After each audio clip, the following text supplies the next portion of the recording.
Hey guys, what's up? And today we're going to be talking about what I want to see in the next generation of Microsoft Surface Book, which may be released as soon as this autumn.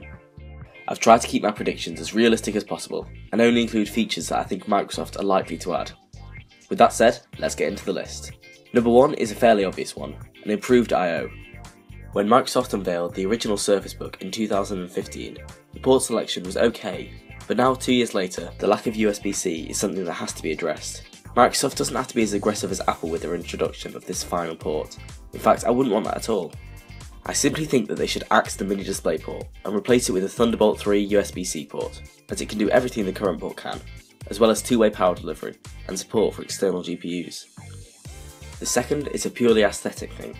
I think the keyboard should be a different colour to the rest of the body. Some people like the current all grey look, but I think it makes the product look unfinished, as if it's come out of the factory before being painted properly.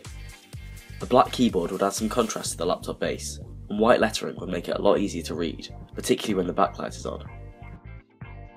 One of the Surface laptop's best features was its hidden speaker system below the keyboard. I see no reason why Microsoft couldn't implement this technology into the Surface Book as well, giving amazing sound quality when the tablet is docked onto the base. The Surface Book's dynamic fulcrum hinge was a point of controversy when it was released, with many people thinking that the gap left by it was ugly and cumbersome. I personally didn't mind it, but the screen wobble is something that irritates me.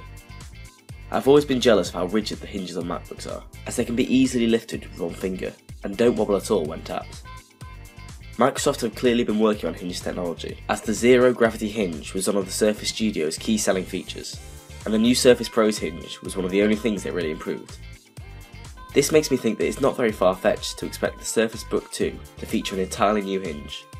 These concepts show the original Surface Book's hinge combined with something similar to a MacBook or Surface laptop hinge. It still features the same docking pins, meaning that it's compatible with the previous generation's clipboard. Speaking of the clipboard section, there are only a handful of things I want to see improved on it.